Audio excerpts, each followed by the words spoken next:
Well, this is, or was, a session of the Sacred Traditions and the Art Seminar about sin. And one of the things that sin covers is sins of omission.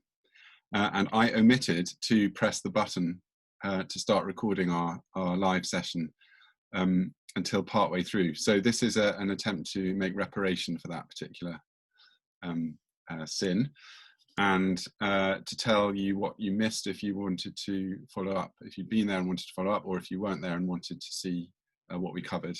Unfortunately, it doesn't have the benefit of being a dialogue between Joost and I, but you'll find that that picks up when you join the other recording, which we made on Teams, and which I hope you can access alongside this one.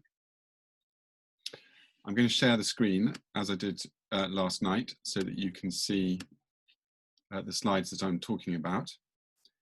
And I began by saying that one of the wonderful things about the exhibition, to use Joost Joustra's own words, and he, of course, although as well as the co-speaker in this seminar, is the curator of the exhibition at the National Gallery.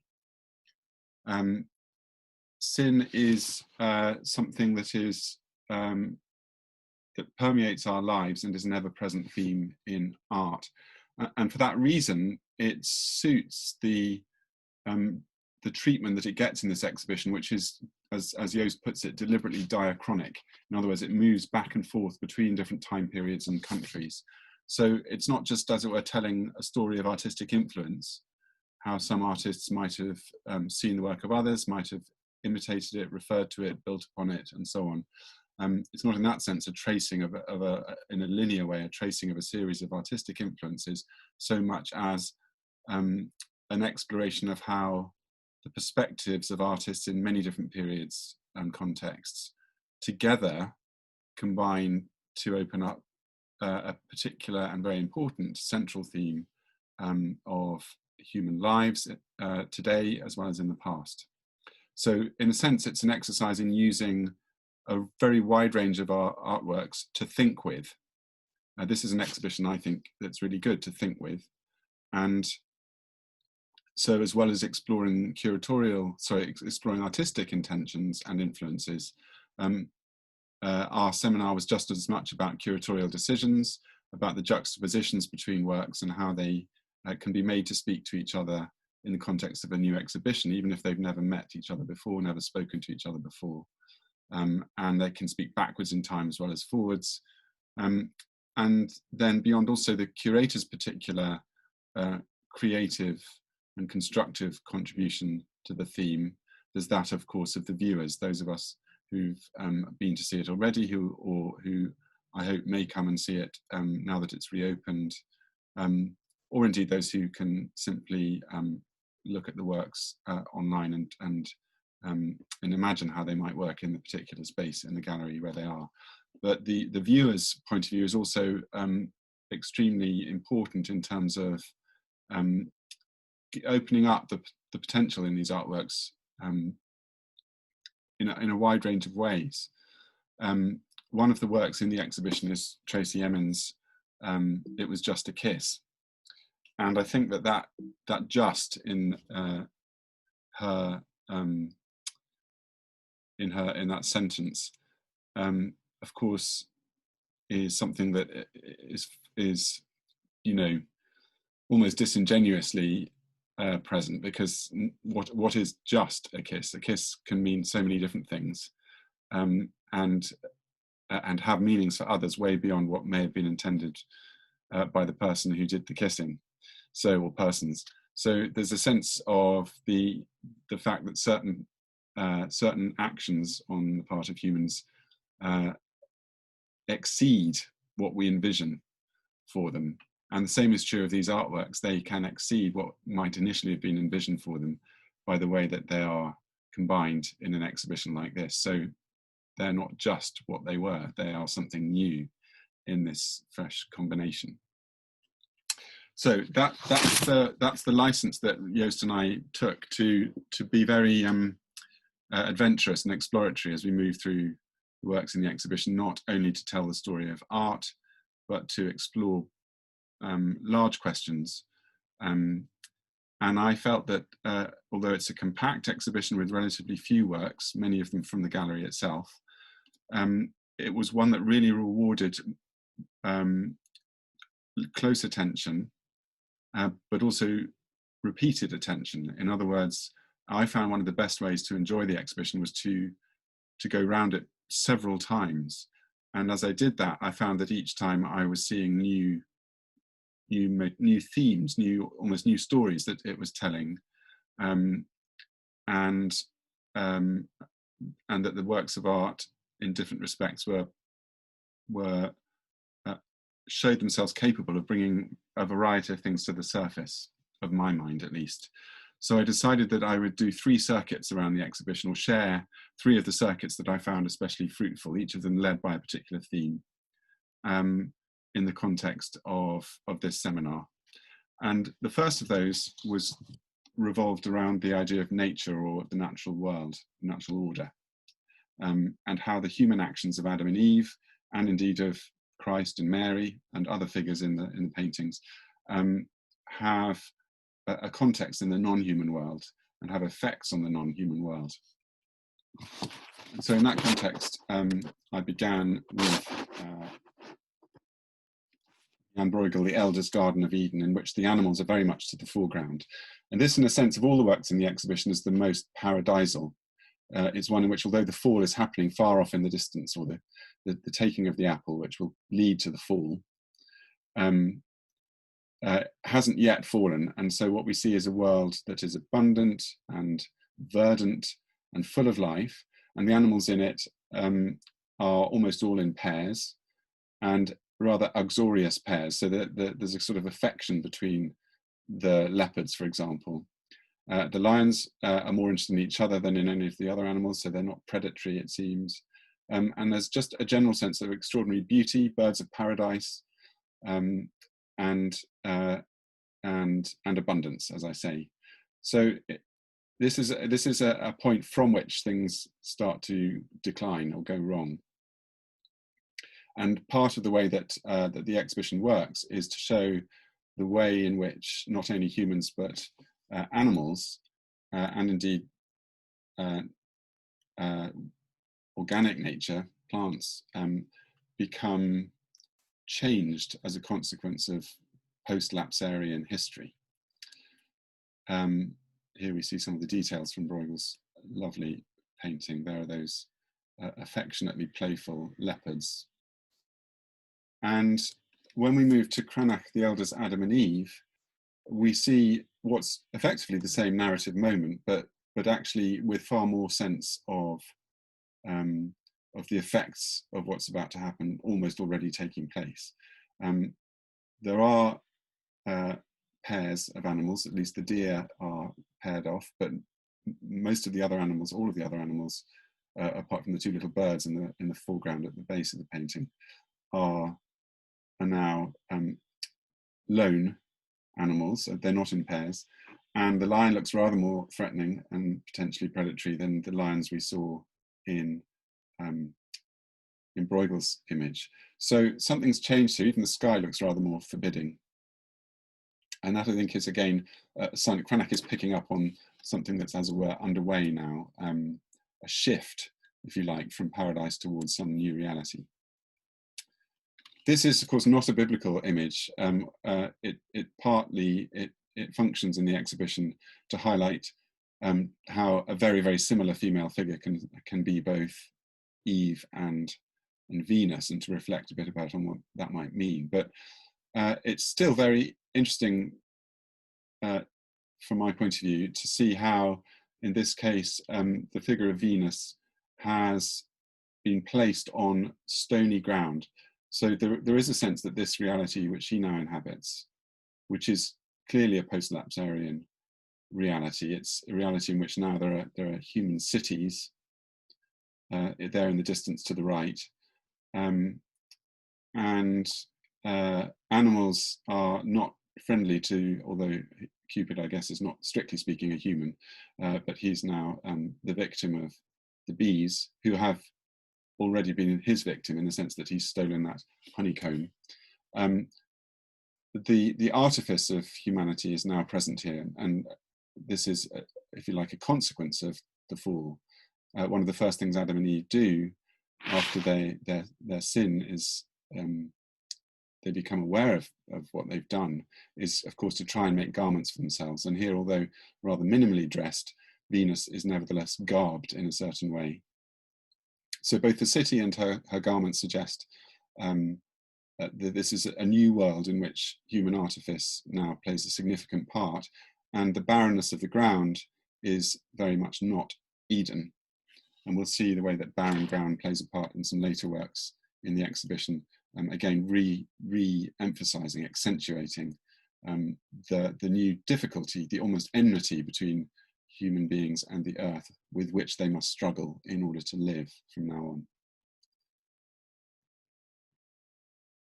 Now, I'm not going to spend any time really here, although we might note, if we think about artifice, that this is a golden apple, and certainly not a particularly natural landscape. It's certainly a situation of unnatural acts.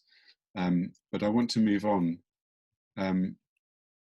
to this Jan Steen's exploration of how the natural order has become something that can be abused. The goodness of the grapes, of course, in certain contexts, can also take on the destructive form, especially when abused, of alcohol, and we see the effects of that intemperance everywhere here. And animals have become oddly denatured, if you like, in this context. The parrot sort of vaguely commodified, as pets often are. And similarly the cat and the pig, confined within now a built-up space. So the distant city we saw in Cranach's Venus now becomes a domestic environment. The human and animal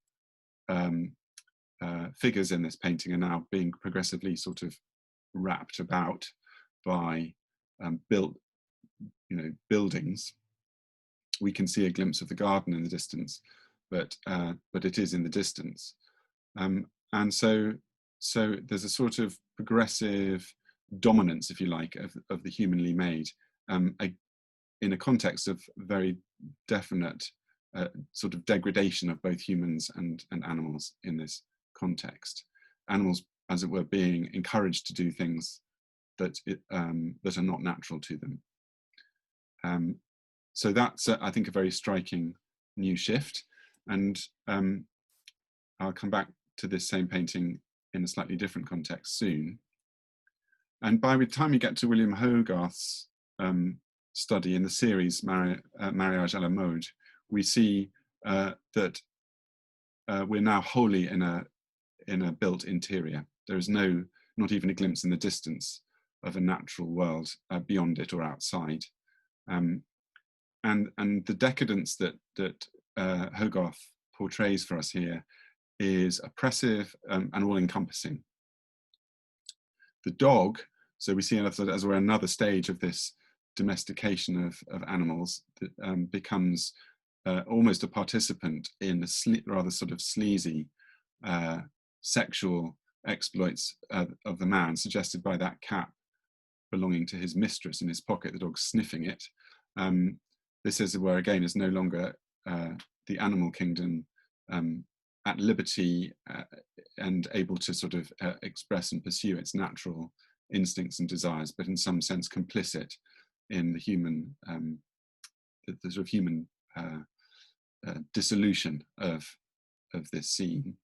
And the nearest thing we get to, apart from the dog, to a sort of suggestion of a natural environment is the highly artificial clock, which is also a sort of candle sconce at the upper right of the painting, where it's fixed to the wall. Vegetation is not real. Even vegetation now is wholly artificial. It's been made simply a decorative feature of a domestic environment, and not and a rather weird and unsettling one, presided over by the figure of a cat, and with an odd cross-legged figure, it seems, sitting underneath the clock and behind the candlelight.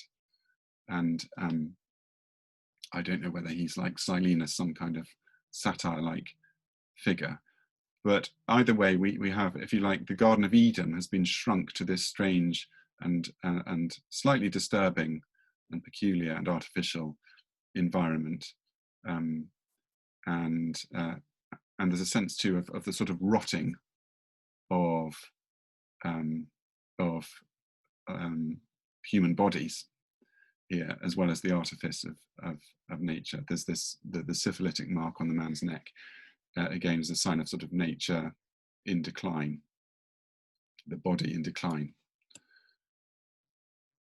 The figure of the scapegoat is, of course, again, an animal. And in this case, the animal is no longer domesticated or even slightly degraded, but positively immolated as a consequence of the sins of humanity.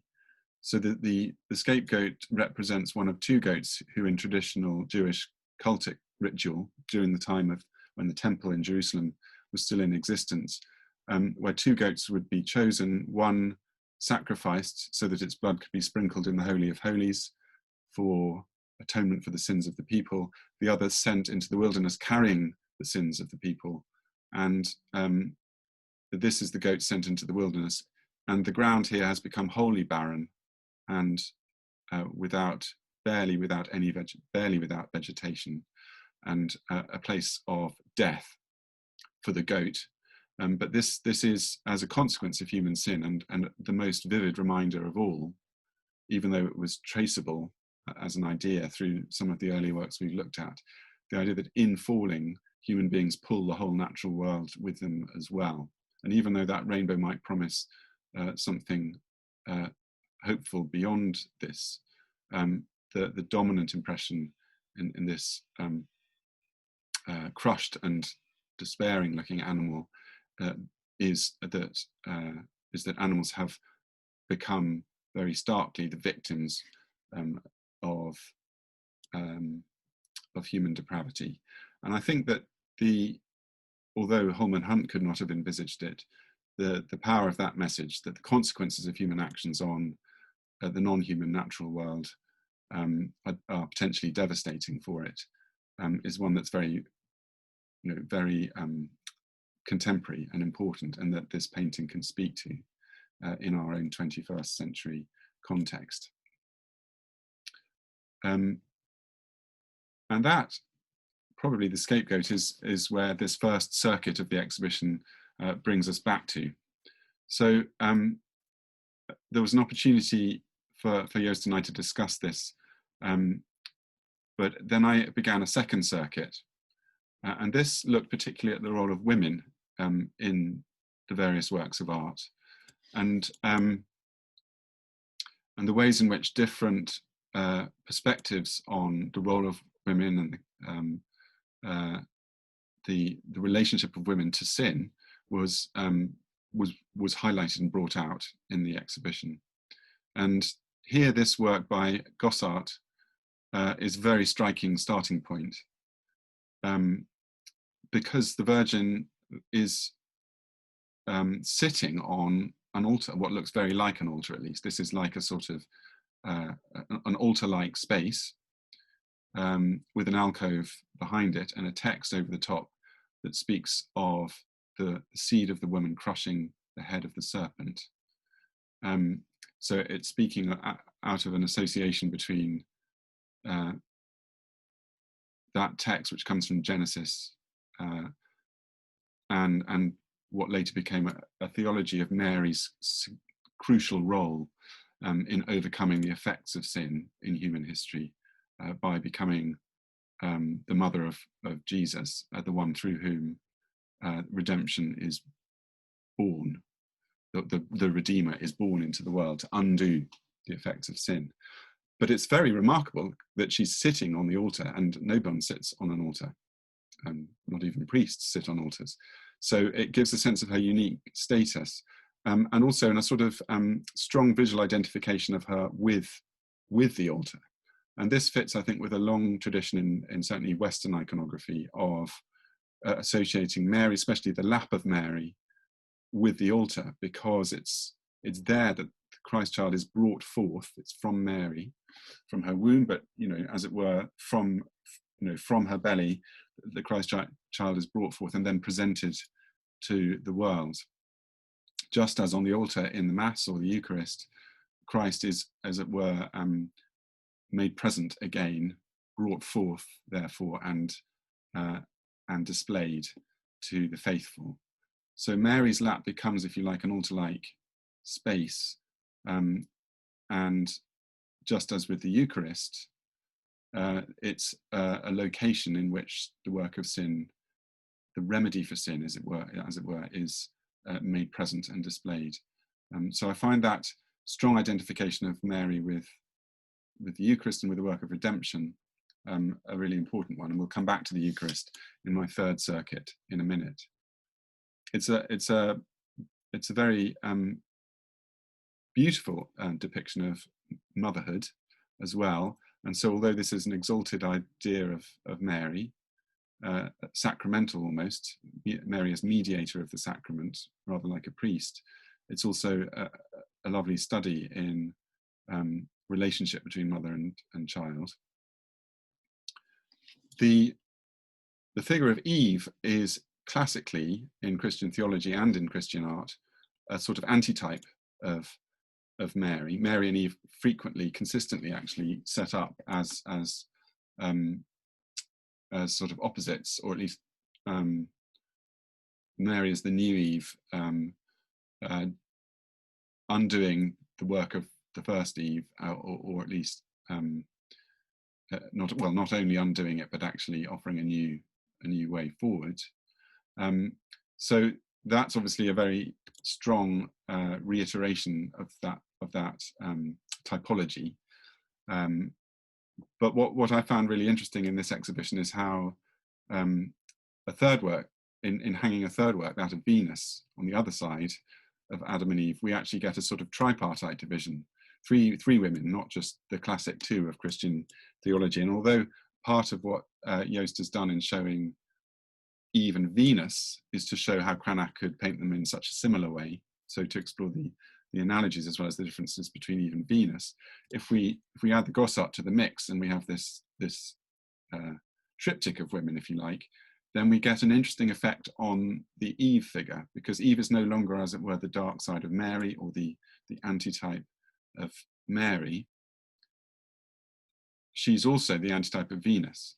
And so she becomes, rather than just the sort of negative, she becomes something more in the middle, and maybe more complicated as a result, because she is neither Venus nor Mary. She sets the terms, if you like, for Mary, because Mary too is like the first woman created good all over again. But she also contrasts with Venus, because Venus and she have distinctive differences as well. Eve is not, as it were, solely a type of the pagan goddess. She's a human with all the complexity that goes with that. And of course, this is a more extreme version of Venus. I'm not going to spend long on this painting at all, but a certain kind of Venus-like logic is worked out that goes far beyond what we find in Eve herself, who again emerges as all the more human, if you like, in contrast with this with the perfection of Mary and the godlikeness, in pagan terms at least, of Venus. Well, the women in this painting, Stein's painting, are explored, I think, although not perhaps in abject poverty, because there is an abundance, perhaps too much of an abundance of temptations around them. Nevertheless, they do represent not only depravity, but deprivation, and if not only material, if not specifically material deprivation, a sort of there is a sort of victimhood to them, in that a world in which there is so much temptation, perhaps so so few other things to live for, that these become the most desirable things that there are. There's a sense in which these women are victims. I want to say more about how they're occupying positions, at least in certain cases, that seem to be a parodic inversion of positions that men might take, especially in religious ritual, Christian religious ritual, but as an exploration of degradation and the sort of misdirection of desire which can lead to this degradation. We get an exploration of, through these women, of something that's truer of the larger human condition. The woman here with her smile of self-satisfaction, the sly sidelong glance, is a complex figure. I know because this is a recap of the seminar that Joost will have some very interesting things to say about her. In my initial circuit of the exhibition, I looked at her as yet another example, if you like, of the degrading effects of a world full of temptations and with the misdirection of desire and very little to hope for. But as it were, beyond material reward and sensual satisfaction. But Joost had some interesting reflections on that, which you'll come across in a minute in the other video. But she, in turn, is an extremely strong contrast with the next woman that we encounter in the exhibition, the Virgin of the Immaculate Conception, a young figure who is representing sinlessness, a portal of sin, to allow, as it were, the Redeemer into the world, as I said before. I would say less easy to relate to in a humanly naturalistic way, even than the other Virgin that we've seen already, Gossart's Virgin and Child. She is literally, in this case, not rooted on the earth at all. Like the woman in the Book of Revelation, she appears in the heavens, opening a pathway to the heavens. And like so many images of the Virgin, this does set up a sort of conundrum about how womanhood appears in Western art. And it's often been said, but it's worth saying that many tendencies in Western art result in either a sort of idealized but unattainable image of womanhood, like this one. However much she may be the object of devotion, she's not like us. And that may also be said of the Gossart Virgin, even though she's more like us in the tenderness she shows towards her child. But then on the other hand, the figure of the temptress, which we see in Venus, which we see in Eve, in a more extreme form perhaps in Venus, and which leads also to a sense of the sensuality, the corrupt sensuality, if you like, of women, which we see perhaps in the Jan Steen and the Hogarth. The sort of shorthand for that, which people like Marina Warner have discussed, is the Virgin and the Whore, and that's a very sort of unfortunate and narrow range of options if one wants to imagine what women are and can be, and that's why I found the final image of a woman in the exhibition especially moving and powerful, and the right one, if you like, to end up with, because the woman taken in adultery is neither of those two things. She's complex, she has a past, she is nevertheless the object, the center, if you like, in this story of the compassion and forgiveness of Christ, whose reaction to her contrasts with that of these censorious male, this censorious male crowd, who are being dispelled, many of them disappearing back into the darkness, the surrounding darkness, by Christ's challenge to them that anyone who is without sin, only someone without sin could dare to take the role of her judge, and of course none of them is without sin. And the wonderful thing about this is that she, whilst also being, as it were, a more real and relatable to woman, she also becomes a human, and she becomes the type of the human, not just of the female human, because the condition of the one who is not without sin is the condition of all humans, and so she sort of becomes paradigmatically, quintessentially, a figure in whom we can all see ourselves, or should, and to whom we can all relate. So that was where this second tour, the second circuit around the exhibition ended up, having looked at the natural world and then at the way in which women appear in these works. And at that point, we did pick up the recording on Teams. And so I'm going to end this recording here. And I hope that you'll be able to watch both of them together and enjoy the second half, as it were.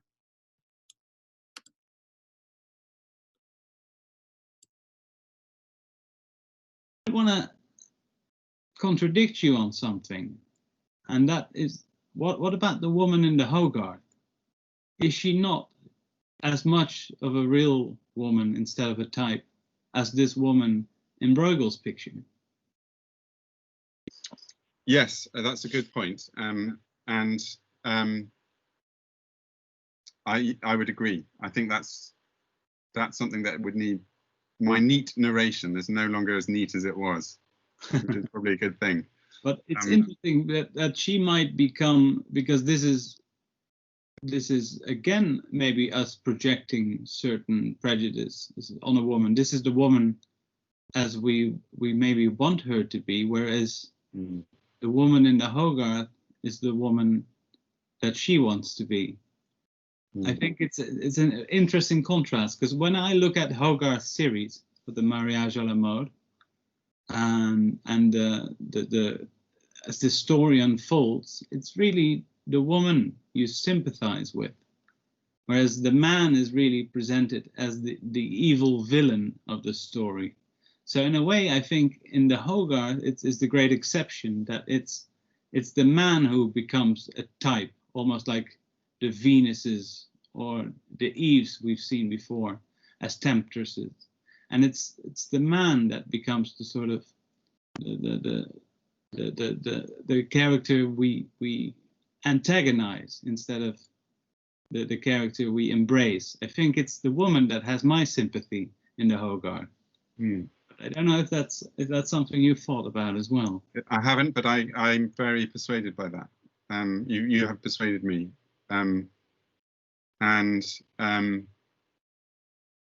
well, I'd be interested to hear what others say. Again, let's kind of park that and hope that others may come in on that shortly.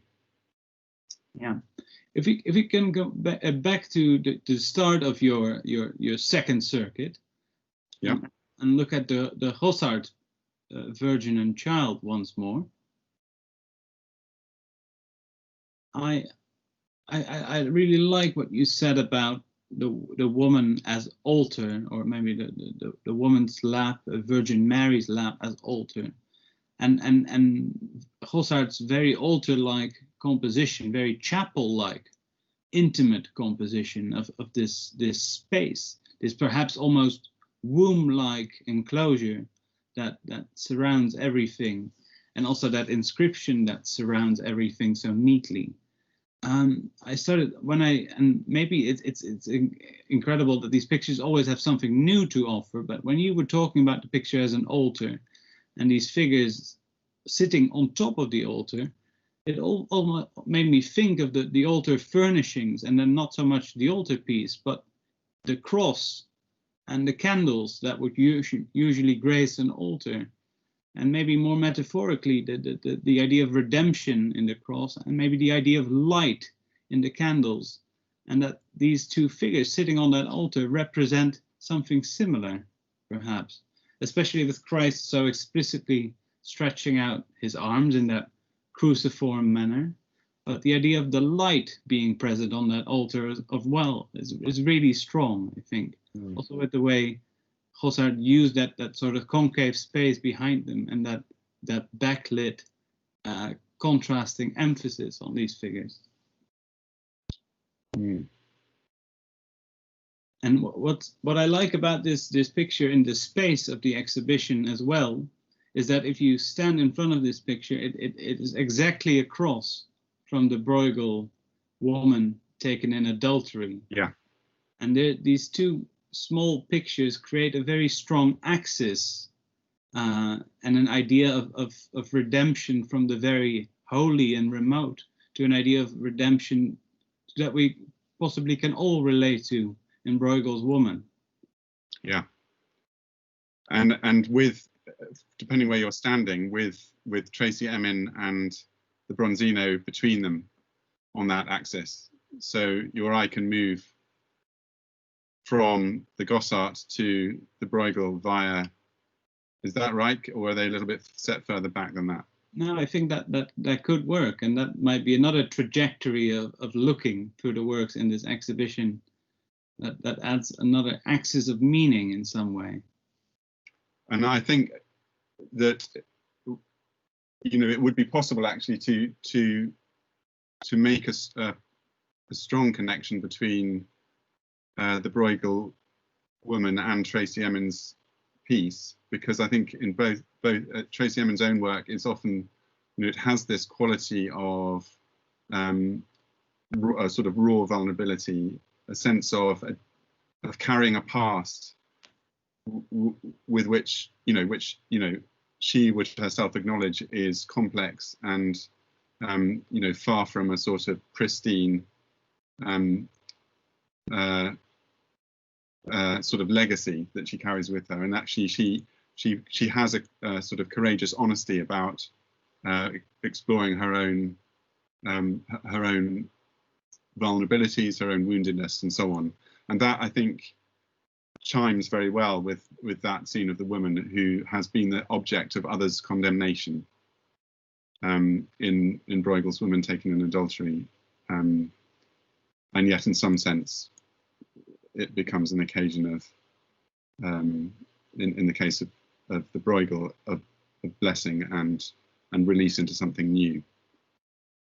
And I think what you just said, because you started your introduction with stating quite explicitly how you are looking at these pictures in an ahistorical manner, and I think a lot of people who are interested in religion and the arts or theology and the arts often have that interest that is more thematic and steps slightly outside of history.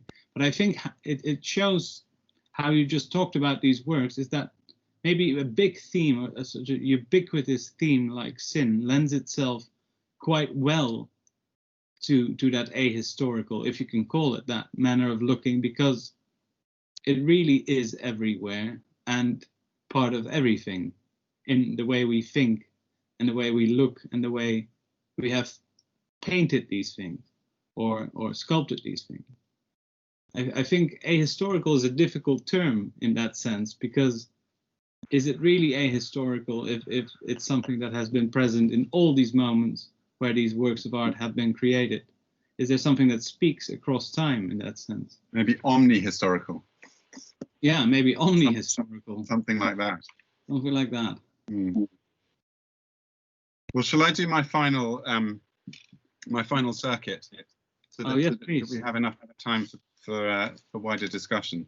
So this last one is sacramental, and particularly Eucharistic. So I was really interested in the way that Eucharistic motifs kept surfacing in these different works, and even oddly in the Warhol, in the sense that the sort of mass-produced flyer that he was given in the street, and then that inspired this work, and his own tendency to, as it were, mass produce, to explore the mass production of works, is an interesting analog to the mass, and the way in which, in particular, the repeated confection and sharing of certain very quickly identifiable objects, signs, conduits of Christ's presence in bread and wine is a sort of sacramental thing. One of the key ways that the sacraments work is through repetition. So that interested me in a way that Warhol might sort of oddly have in these sorts of works, a kind of, there might be an analogue here, if you like, for Eucharistic participation and response. But anyway, that's a slightly kind of wacky, out there thought. May I add something to that? Yeah. Possibly perhaps less elevated, but more instinctual, is that when I see those works by Warhol, especially their size, because they are quite humongous, and the way the word is incorporated in these works, they almost reminded me of certain Lutheran altarpieces, that quite a specific tradition where the word is represented in such a grand manner in a painting that would have been of that same type of dimensions, and a certain very Protestant context in these works as well. Thank you. Well, we've touched already on the altar, and so I won't labour the point, but again here the sense of the place at which Christ is presented and represented to the faithful, and the altar as a place of redemptive participation in which the consequences of sin are faced, and in some way it's possible to move beyond them. So that sense that here the serpent is crushed. If you read this image sacramentally, it's at the altar that the crushing of the serpent, that the benefits of that crushing of the serpent can be received by all who come. So there was, I think, a strong sort of sacramental note struck there through Gossart's decision to make this look like an altar. In the Cranach Adam and Eve, the remarkable presence of grapes growing from the foot of the tree of the knowledge of good and evil. So the very tree which is the occasion for the sort of downfall of the created order, is at the same time already sheltering the fruit of redemption, the grapes which have these Eucharistic connotations as the wine which will become the blood of Christ. So that, I think, is a very striking and theologically powerful inclusion in this work. I was tempted to talk about the water, and I'm sure that the Church Fathers, with their incredibly imaginative way of reading Old Testament scripture, would have talked about the heart with its thirst, like as the heart desireth the water brooks, so longeth my soul after thee, that the waters that the heart longs for are baptismal. So there may be a sort of baptismal note in there as well, another sacrament of the church. But in any case, the grapes certainly seem to have that message. Not a lot here. I could have, by the way, mentioned the bees when I was talking about the animal kingdom and the fact that they've turned against humans, because poor Cupid is being stung by bees as he raids the honey. But I missed that opportunity on the first time round, so I'll just throw it in now.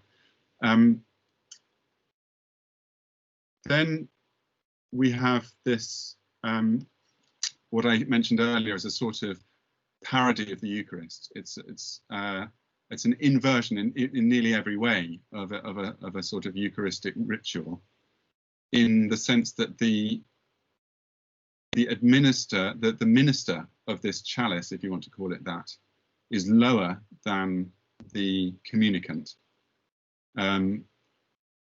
So the steps which might in a church be steps up to the sanctuary, to the altar, from which the priest would distribute bread and wine, have in this case become steps at which the communicant stands at the top, and the woman holds out the chalice to be received, and not by a human but by a parrot, who's a sort of parodic human almost in this context. Actual bread and grapes, symbols of the Eucharist, are on the ground, just treated as, if you like, with a sort of abandon, which is very far from their reverential treatment of them you would expect on the altar. And so pearls are being cast before swine, or as you pointed out, Joost, in the catalogue, another version of the saying is that roses are cast before swine here. So the pig is snouting after a rose, is that right? That is it, yeah. And the cat eating a pie, maybe another sort of strange inversion of the Eucharist.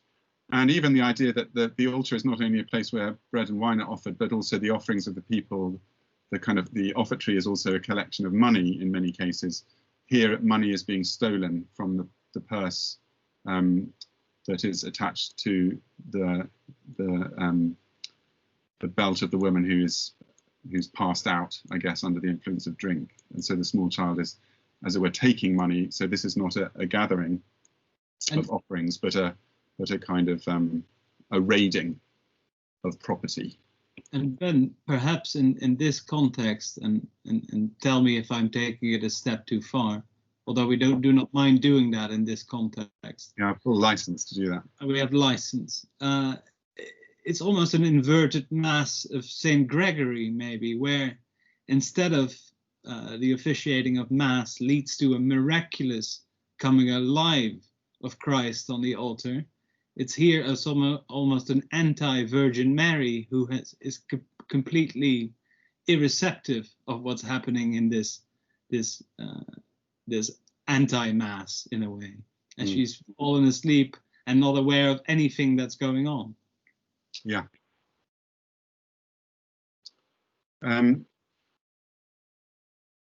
In the Hogarth, I will come back to this in a minute, but just briefly to note, as you do, that this is a table laid only for one. And you remark that this is maybe a sign already of the sort of the distance between this couple.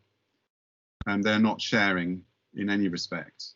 And the solitary cup and small teapot only for one is perhaps a sign of this distance between them. But again, if one wants to kind of think about that against the backdrop of the Eucharist, where there's this sense of the common cup, this is, if you like, the mutual isolation of human beings, which is the inverse of the communion of people who gather together for the communion of bread and wine, the body and blood of Christ. So that was just a brief observation on that.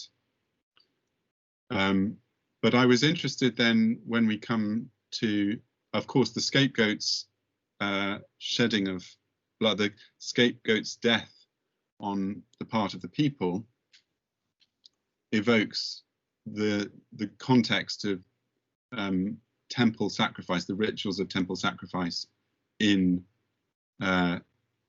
Jewish religion of Jesus's time, which become a very important template for interpreting his own death, so that the theology of the Christian Eucharist is profoundly indebted to the cultic meanings of sacrifice and the scapegoat in Judaism. You can't understand, especially in New Testament texts like the Epistle to the Hebrews, can't understand what Christ's death means unless you've attended to the way in which the goats and other animals, the sacrificial economy, if you like, of the temple functioned. So Jesus is sometimes read precisely as the scapegoat, functioning for the atonement of the people through his death, or as the other goat whose blood is shed and sprinkled in the Holy of Holies. But in both cases, what happens in the Christian Mass or Eucharist is, if you like, the sort of Christian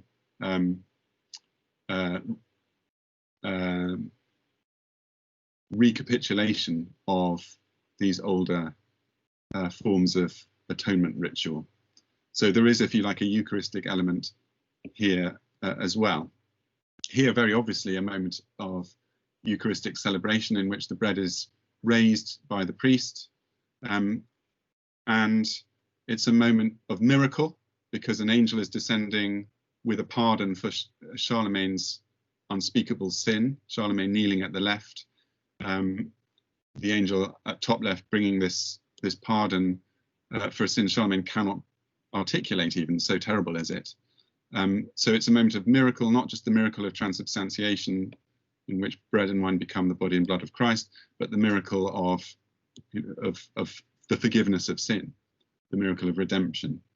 And it's, as well as a moment of miracle, it's a moment of epiphany as the curtain is drawn back and the sight line is revealed from Charlemagne to this sacred moment at the altar. So sin is, as it were, being rolled back here, as it is in the scapegoat image and as it is in some of the images of the Virgin. But what particularly struck me too was, as I thought of that epiphany moment and the sense of a revealing, and the presence particularly in the reredos of the altar, on the left-hand side of the central Christ figure, these figures of saints in attendance, was the Hogarth, because there we have saints in attendance in a nice little row, just as we do here in the Mass of St. Giles. But whatever might be unveiled in the centre is certainly not what Charlemagne sees as the curtain is pulled back.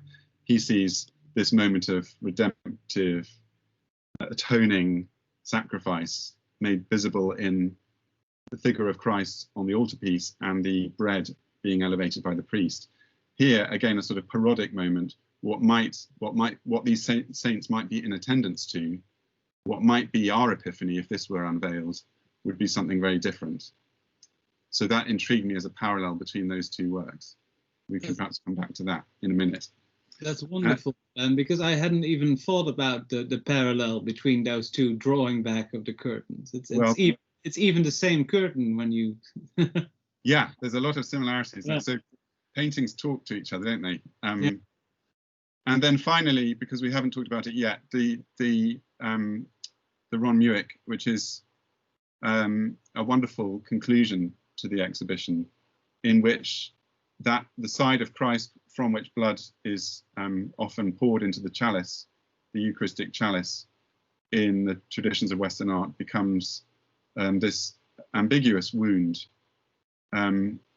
simultaneously a mark of human violence, another kind of sin, but also a strange, almost an epiphany for this young man. I mean, the face of this figure, this youth,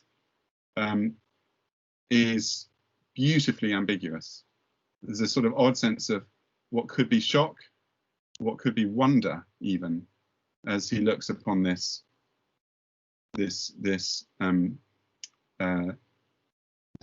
rupture in his body. And I think we're invited through this work to sort of both see again the consequences of human sin, but potentially to be reminded visually of the sacrificial wounds of Christ with which you juxtapose this work in the exhibition, and to ask questions about what modes of self-sacrifice are possible for humans like us, but also what are the costs of living in a world in which sin takes many forms, not only sexual temptation, pride, gluttony, and the rest, but violence. So there's a sort of oddly Eucharistic, haunting moment about this too, but one that's very, I think, appropriately difficult to pin down. So that's my third circuit. Ben, and that's of course a circuit that is essential to the story of sin and redemption. While I'm looking at the Ron Muick sculpture again, because I always think about this sculpture and how important the pedestal of this sculpture is for the sculpture, that the pedestal almost becomes an altar of its own. And in that sense, there's a looking back to the Gossard again, with the Virgin and Child seated on the altar. And here the Christ-like figure of youth is actually almost standing on an altar, an altar of sacrifice, perhaps. And also that sense of the presentation of Christ in the ecce homo, I think that is there as well, where the scene almost becomes very dependent on the pedestal-like altar. I think there's strong parallels there. Would you mind if we keep our Eucharistic eyes peeled, in a sense? If we go back to the Cranach, Adam and Eve, because I was fascinated how you talked about the vine and the presence of grapes in that.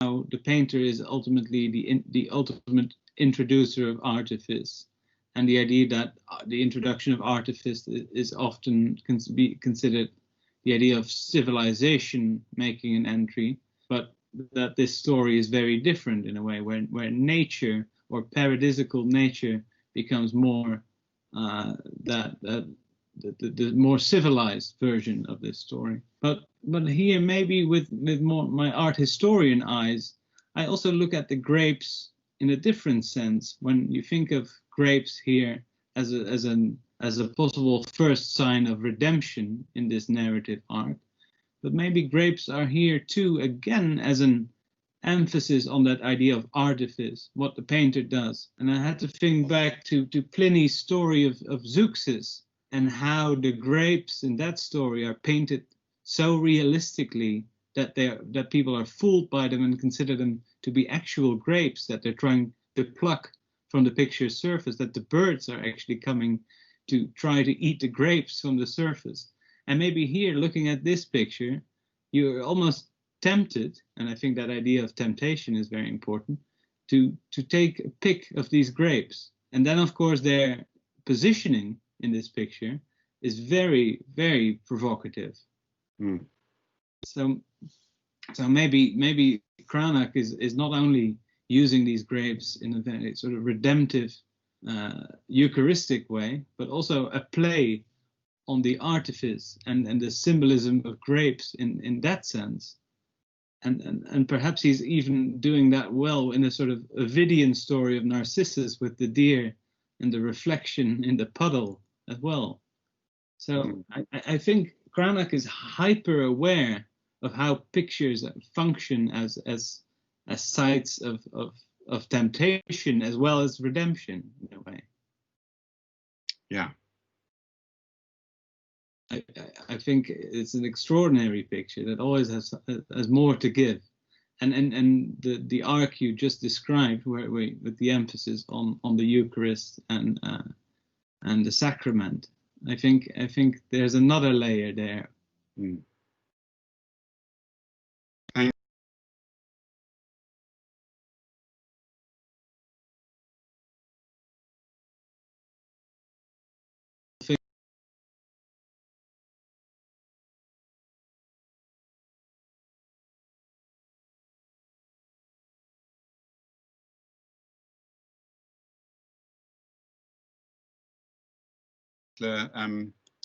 Images, but in order for me to see who's wanting to ask a question,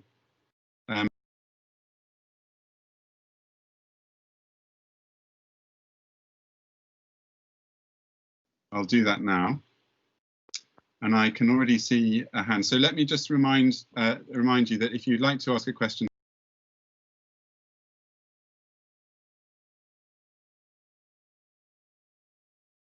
it's better if you just use the hand, because monitoring the chat as well as the hand signals gets a bit tricky. So if you put your hand up if you'd like to ask a question, and if you'd like to turn on your camera when you do that, please feel free.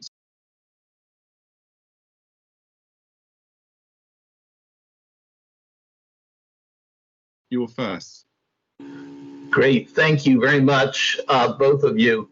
I wondered if each of you might speak a bit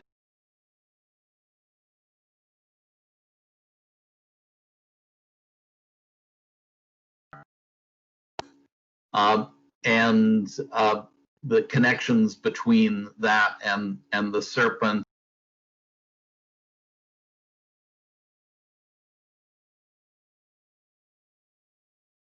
To which you referred earlier. Thank you. Yes, do you want to begin with that? Yeah.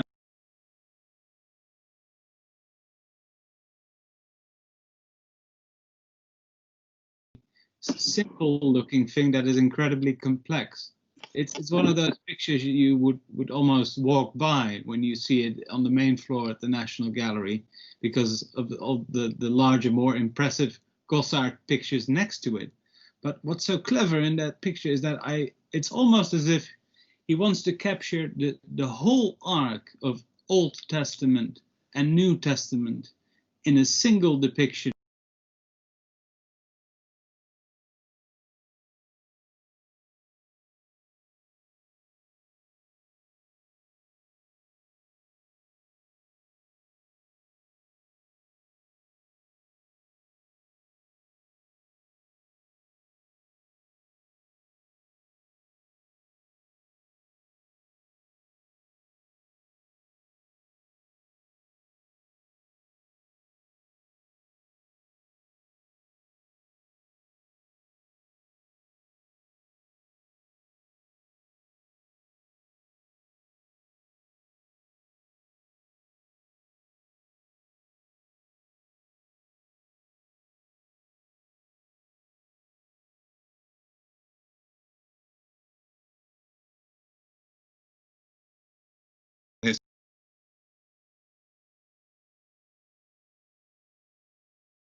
But thank you for making the exhibition as well, and in very adverse circumstances, for offering something so rich, and as I know personally, for being so phlegmatic about the challenges and so generous in what you've made of the circumstances that have been kind of dumped on you. So thank you for that. I think